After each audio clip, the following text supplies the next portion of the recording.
नमस्कार, यूट्यूब चॅनलमध्ये आपले स्वागत आहे.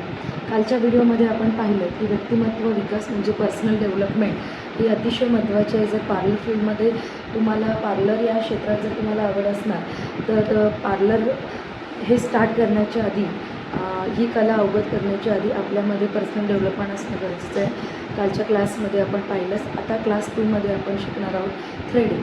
थ्रेडिंग हा पार्लर या क्षेत्रामधला एक महत्त्वाचा भाग आहे की ज्या थ्रेडिंगमुळं आयब्रोज तुमचे जे फेशियल हेअर आहे ते सगळे रिमूव्ह करायचं काम थ्रेडिंगने केलं जातं. आता बऱ्याच पूर्वीच्या काळात थ्रेड अवेलेबल नसल्यामुळं बरेच लेडीज तेव्हा चिमट्याचा वापर करूनसुद्धा थ्रेडिंग करायचे. त्यालाच आपण प्लकिंग म्हणतो. त्याच्यानंतर आता तर चांगल्याच प्रकारचे थ्रेड आलेले आहेत बाजारात, जे ऑर्गॅनिक थ्रेड आहेत. की असा एक आहे ऑर्गॅनिका कंपनीचा ऑर्गॅनिक थ्रेड. ह्या थ्रेडचा वापर करून आपण जर थ्रेडिंग केली तर थ्रेडिंग सॉफ्टली होते. आणि तिसरा टाईप आहे वॅक्स, की वॅक्सनीसुद्धा थ्रेडिंग म्हणजे आयब्रोज केल्या जातात.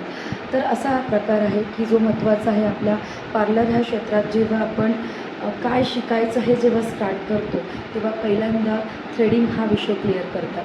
तर आयब्रोज हा चेहऱ्याचा आरसा आहे, जो आयब्रोजमुळं आपण खूप छान सुंदर दिसतो, की जी स्त्री आयब्रोजमुळं आकर्षित दिसते. आता बऱ्याच प्रकारचे आयब्रोजचे टाईप आहेत की ज्या आयब्रोज चेहऱ्यापट्टीने केल्या जातात. अशामध्ये अर्धवर्तुळाकार आहे, लंबगोल आहे, काटकोन आहे. अशा प्रकारचे थ्रेडिंगचे टाईप्स आहेत की जे क्लायंटची चेहऱ्यापट्टी कशी आहे अशा लक्षात घेता आयब्रोज केल्या जातात. किंवा नैसर्गिक काय क्लायंटचे आयब्रोज ह्या अतिशय चांगला असतात. त्या क्लायंटला फक्त जस्ट फिनिशिंग लाईन आपल्याला देणं गरजेचं असतं. तर अशा थ्रेडिंगबाबत आपण आता चर्चा करणार आहोत, डिस्कस करणार आहोत. तर हा आपण 40 नंबरचा थ्रेड घेतला आहे. असा थ्रेड, आणि आपल्याला एक छोटी सीझर लागणार आहे की जी सीझर आपल्याला अशी आहे की ज्या सीझरचा वापर करून आपण म्हणजे जे एक्स्ट्राचे हेअर आहेत ते रिमूव्ह करू शकतो. तर असे थ्रेडिंग करताना आपल्याला 2 टाईपचं थ्रेडिंग आहे. एक तर आपण दातातून थ्रेडिंग घेऊ शकतो. अशा थ्रेडिंग घेताना तुम्ही दातात हे घट्ट पकडून तुमच्या उजव्या हाताच्या थंबच्या शेजारचे जे 2 बोटे आहेत त्याने तुम्हाला 6 टाईम्स रोटेट करायचं आहे. नंतर हा थंब त्या थ्रेडिंगमध्ये अडकवून तुम्हाला जस्ट अशा टाईपमध्ये करायचं आहे.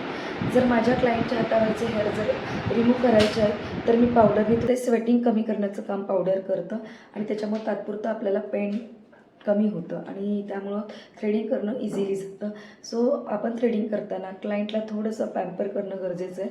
नाहीतर आपण हातात आयब्रोज घेतल्यानंतर अगदी शेवटपर्यंत ते थ्रेडिंग करत राहणं हे योग्य नाही. आपण क्लायंटची काळजी घेता आयब्रोज करणं गरजेचं आहे.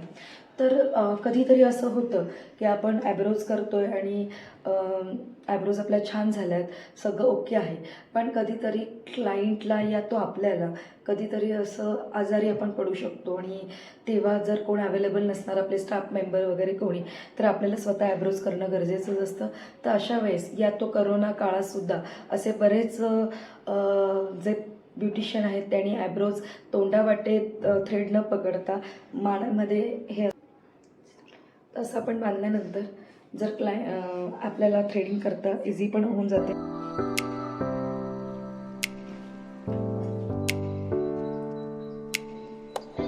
आपल्याला अशी सुद्धा थ्रेडिंग होणं गरजेचं आहे. आणि थोडंसं क्लायंटला पेन होत असला तर आपल्याला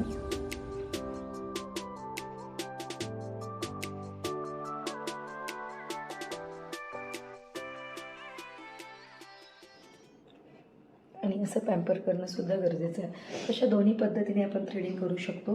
जसं कन्व्हिनियंट असेल, जसे आपल्याला क्लायंटची डिमांड असेल तशा पद्धतीने आपण थ्रेडिंग करू शकतो. तर समजलं असेल की थ्रेडिंग कसं करणं गरजेचं आहे. थ्रेडिंग करून झाल्यानंतर कंपल्सरी आपल्याला त्या जे पोर्स ओपन झालेले असतात हेअर रिमूव्ह केल्यानंतर त्या आयब्रोजला मसाज करणं गरजेचं आहे. तर आपल्याला थोडंसं टोनिंगचा वापर करायचा आहे. टोनर आपण वापरून आपण क्लायंटच्या ज्या भागात आपण हे केलेलं आहे, थ्रेडिंग केलं आहे, तिथून त्याला आपण जरा टोनिंग करून त्यानंतर त्याला आपण जेलनी मसाज करू शकतो. असंच जर मी ॲब्रोचं थ्रेडिंग करते तर ॲब्रोजला सुद्धा आपल्याला अशा प्रकारचं थोडासा मसाज द्यायचा आहे. जर माझा आता ॲब्रोज झालेत करून आणि त्यानंतर आपल्याला हलकंसं प्रेशर देऊन त्यांना रिलॅक्स फील करायचं आहे. 2 मिनटं आपण त्यांना असं करू शकतो. Okay, thank you very much. जर तुम्हाला ही व्हिडिओ आवडली असेल तर नक्कीच लाईक करा, शेअर करा आणि सबस्क्राईब करायला विसरू नका.